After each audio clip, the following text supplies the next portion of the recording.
La keynote d'Éric Larchevêque est une tragédie. Alors je dis tragédie parce que je vois sur internet, oui c'était cringe, oui c'était un flop, oui c'était totalement ridicule. Non, moi je le dis, c'est une tragédie. Ce type, Éric Larchevêque, donc fondateur de Ledger, était PDG depuis plus des années 2000, il s'est expatrié, il a quitté la France, il est revenu parce que moi j'aime la France, donc il a vu ce que c'était à l'extérieur de la France, et là qu'est-ce qu'il nous livre? Eh bien il nous livre du vent, et donc eh bien je le dis, je suis plutôt déçu de l'annonce de la keynote d'Éric Larchevêque parce que c'était un espoir. En fait, c'était notre seul espoir, l'un de nos seuls espoirs entrepreneurial pour peut-être faire quelque chose pour Afuera, tout cet état nounou, tout cet état obèse. Et qu'est-ce qu'il nous propose? Eh bien, je ne vais pas vous spoiler, on voit ça ensemble, ce que dit Éric Larchevêque tout de suite. Et donc, je dis que c'est une tragédie parce qu'à la base, il tire les bonnes conclusions. C'est-à-dire qu'on vit dans un état nourri, ce qui est absolument irresponsable, qui est obèse et qui est complètement archaïque et qui devrait dégager, et qu'il faut absolument, tous ensemble, tous les entrepreneurs du plus petit au plus grand, qu'il faudrait faire quelque chose. Et il le dit. J'ai créé ma première société en 1996. Alors au début, c'était pas facile. On a essayé, on a foiré un petit peu, mais en tout cas, on s'est bien marré. Mais petit à petit, au bout de quelques années, on a commencé à avoir nos premières réussites, nos premiers succès. Des succès suffisants pour attirer l'œil bienveillant de l'administration française. N'est-ce pas? De certaines administrations françaises. Et là, tout a commencé. L'URSSAF. Contrôle URSSAF. Voilà. Contrôle fiscal. Contrôle TVA. Inspection du travail. Médecine du travail. On a même eu un contrôle de douane. Au début, je croyais que c'était normal. Je me disais, c'est logique. Au début, je croyais que c'était une blague. C'est normal, il faut aller vérifier s'il n'y a pas des gens qui fraudent, il faut vérifier que les règles soient appliquées, bien sûr. Mais les contrôles se sont enchaînés en dépit du bon sens. Et surtout, ils m'ont vite donné la sensation d'une forme d'acharnement. Car ces contrôles ne donnaient pas lieu à des redressements, non? Mais ça continuait, comme s'ils avaient vraiment envie de trouver quelque chose. Et là, j'ai compris que le but était probablement de récupérer un maximum d'argent possible, quitte à verser dans la mauvaise foi. Bah oui, c'était ça, Éric Larchevêque. Donc là, pour l'instant, vous voyez, il tire les bonnes conclusions, il nous livre son storytelling, oui, contre l'URSSAF, effectivement, on est bien en France, hein. On est bien en France pour l'instant, et il continue en plus, hein, parce que là, vous voyez, la keynote, elle dure 2 heures, et donc, pendant plusieurs minutes, il nous parle bel et bien des problèmes contre l'URSSAF, donc là, c'est pour sa société, à son échelle, et ensuite, à l'échelle de l'État, que l'État, c'est de la merde, hein, tout simplement, et ensuite, bien sûr, il parle de Bitcoin. Alors que l'État ponctionne sans limite, afin d'alimenter un système obèse, hors de contrôle, et qui fonctionne malheureusement de moins en moins bien. On est en France. Tous ceux qui se lèvent tôt, tous ceux qui investissent leur capital, qui portent le pays à bout de bras, tous ceux-là deviennent les contributeurs captifs d'un système de redistribution qui fonctionne à crédit et qui n'a plus les moyens de ses ambitions. Alors je me suis beaucoup exprimé sur ces sujets récemment, comme vous avez pu le constater. Et vous avez été nombreux à me demander si je souhaitais me présenter pour 2027.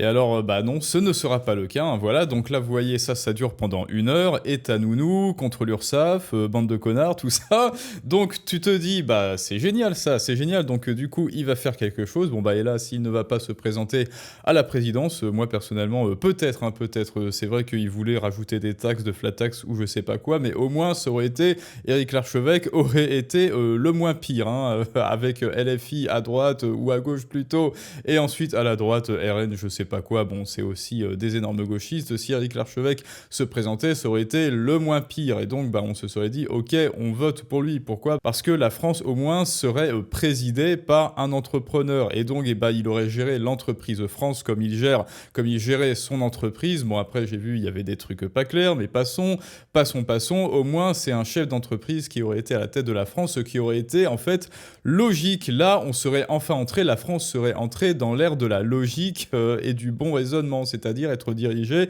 par quelqu'un qui sait comment diriger une entreprise plus ou moins. Et donc là, là c'est l'heure du plot twist les amis, parce que je n'en reviens pas. Là, tout d'un coup, notre ami Riri entre en complète dissonance cognitive. Là, pour l'instant, vous le voyez, il a établi le bon diagnostic, hein, il a bel et bien diagnostiqué la France, il a établi donc les bonnes conclusions. Et donc maintenant, ce faisant, étant donné ce diagnostic, docteur Eric, médecin Eric, quelle est la panacée, quel est le remède contre cette maladie de l'État français, dis-nous. Et là, il n'y a plus rien qui va. Vous allez voir, on va le mettre. J'annonce donc une OPA, une offre publique d'achat, sur la société de Ténin, listée sur Euronext sous le mnémonique TAYN. Nous avons déjà sécurisé un bloc majoritaire de 98% auprès de son propriétaire, la société Unibail-Rodamco-Westfield. Et nous proposons le rachat des 2% restants qui sont aux mains du public. Cette offre d'achat se fait mécaniquement au prix de 11 centimes par action, qui était le prix que nous avons payé pour les actions du bloc majoritaire. Après cette opération, l'entreprise restera cotée sur le compartiment C de la bourse de Paris Euronext. Voilà, alors, quelle est la solution contre cet état obèse, cet état nourrice? Est-ce qu'il faut tous s'expatrier? Est-ce que Éric Larchevêque allait être le prochain Griffith du clan du Faucon Blanc, comme dans Berserk, ce que j'espérais, hein, très franchement, et qu'il allait créer son propre pays, et donc sa propre bourse quelque part, ses propres entreprises, où il y aurait absolument 0% d'impôts, et que c'était un petit peu du minarchisme, ou même de l'anarchisme capitaliste, hein, pourquoi pas? Eh ben non, la solution, selon Éric Larchevêque, c'était de racheter une entreprise cotée en bourse chez Euronext et disponible à la bourse de Paris. C'est-à-dire aux mains de qui? Aux mains de la France. Écoute, génial, Éric, génial, Riri. Donc, la solution pour se défaire de ce système complètement socialisto-communiste, c'est d'acheter une action cotée en bourse à la bourse de ce système communisto-socialisto-gauchotopiaisto-communiste. C'est ça, Éric Larchevêque. Bon, là, vous voyez, on est en totale dissonance cognitive. Éric a établi le bon diagnostic, mais là, s'il est victime, alors du biais de statu quo, mais surtout le biais de la fausse conclusion. Il n'y a rien qui va en France, alors qu'est-ce que je fais? Je vais racheter une entreprise en France, une entreprise qui va se faire taxer. Bien sûr que ses actionnaires vont se faire taxer avec la flat tax à 30%. Bien sûr que tout le monde va se faire taxer dans l'affaire. Enfin, mais qu'est-ce qui t'est passé par la tête, Éric Larchevêque? Et alors, c'est pas fini. Enfin bon, après, ça, c'était un peu le meilleur du pire, mais après, alors qu'est-ce qu'il annonce? Ce qui nous amène naturellement à notre deuxième axe de développement.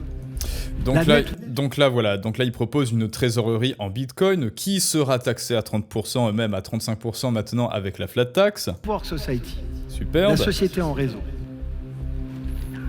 Notre objectif est de proposer une nouvelle voie d'expression et d'influence pour rassembler, représenter et défendre tous ceux qui partagent les mêmes valeurs de travail, de responsabilité individuelle, de souveraineté financière et de liberté. Plot twist, Éric Larchevêque sous ses airs de langue de bois, hein, parce qu'en plus il dit que non, la politique ça n'est absolument pas mon terrain de jeu. Bon déjà c'est faux, l'économie c'est de la politique, l'entrepreneuriat c'est de la politique, et que tu le veuilles ou non, tu es soumis à la politique de l'État français qui de toute façon nous, ENCUL, tous, que tu sois entrepreneur ou salarié ou quoi que ce soit, enfin sauf si tu es haut fonctionnaire, bien sûr, parasite du haut ou parasite du bas, on est tous enfilés à sec. Éric Larchevêque, et toi, qu'est-ce que tu veux faire? C'est de regrouper tous les entrepreneurs encore présents, qui ont la folie d'être encore présents, parce que j'ai vu, il y avait Asher, il y avait Mounir, il y en avait d'autres, enfin bref, des malades mentaux, quoi, non? Voilà, enfin bref, des gens qui ont décidé de rester en France pour se faire bien ponctionner comme il faut. Venez, on se réunit tous et on se fait encore plus ponctionner. Et ensuite, le troisième axe.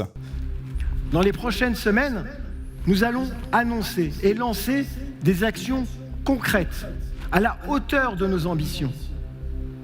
Bon alors ça c'est quoi? On ne sait pas trop, là c'est la langue de bois. Il nous dit qu'une fois de plus, la politique c'est son terrain de jeu, mais qu'est-ce qu'il nous fait? Il nous fait de la langue de bois politique. Qui vise à impacter le débat et défendre nos intérêts communs autour de la liberté d'entreprendre.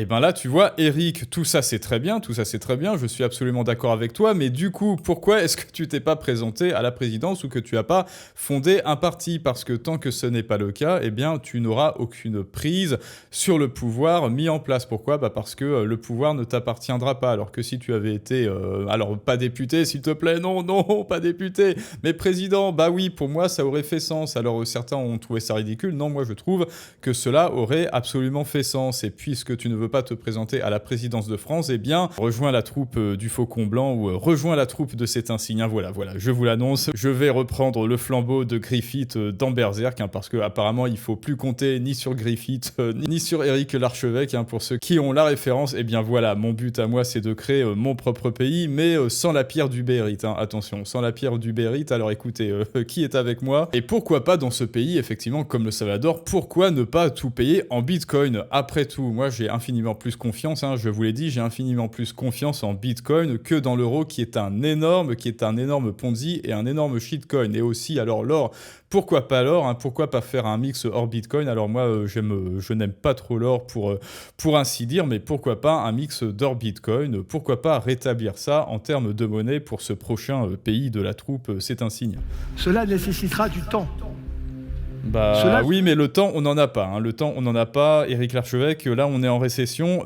C'est trop tard, voilà. C'est trop tard. Bon, écoutez, les amis, bon, alors ensuite, voilà, il y avait l'autre annonce après. Après, il nous annonce un club, vous voyez, le club premium. Bon, bah écoutez, en réalité, c'est un réseau, c'est un forum Discord, voilà. Ce qui propose, c'est un forum Discord pour discuter de, oh, bah, la méchante France. On n'y peut rien. Nous, les entrepreneurs qui se sont réunis et qui avons acheté tes parts d'entreprise, Éric Larchevêque, on se fait enfiler à sec, on se fait taxer à sec. Bah oui, évidemment, vous êtes en France, mais merde, évidemment, Eric, qu'on se fait ponctionner puisqu'on est encore en France et que tu ne t'es pas présenté à la présidence. Bon, écoutez, les amis, de toute façon, vous le voyez, c'est inutile absolument de compter sur qui que ce soit. Le seul pouvoir est en vous et le pouvoir, vous pouvez le développer. Eh bien, ici, on le fait ensemble. D'abord, déjà, avec les masterclass. La masterclass pour devenir un rebelle financier, c'est-à-dire redevenir le seul souverain, le seul maître de votre argent avec la masterclass Outsider financier en description et en commentaire, ainsi qu'avec le contenu exclusif Patreon qui est gratuit d'ailleurs jusqu'à vendredi pour fêter sa réouverture. Inscrivez-vous aux deux, c'est gratuit, c'est en description et en commentaire. Dites-moi ce que vous pensez de la keynote de l'annonce d'Éric Larchevêque. Moi je vous le dis, non, ça n'est pas cringe, ça n'est pas ridicule, ça n'est pas drôle, non, c'est juste une tragédie. Pour moi, on est dans le registre tragique et je vous dis à tous, à très bientôt pour un prochain storytelling du monde moderne, mais ça, c'est une autre histoire.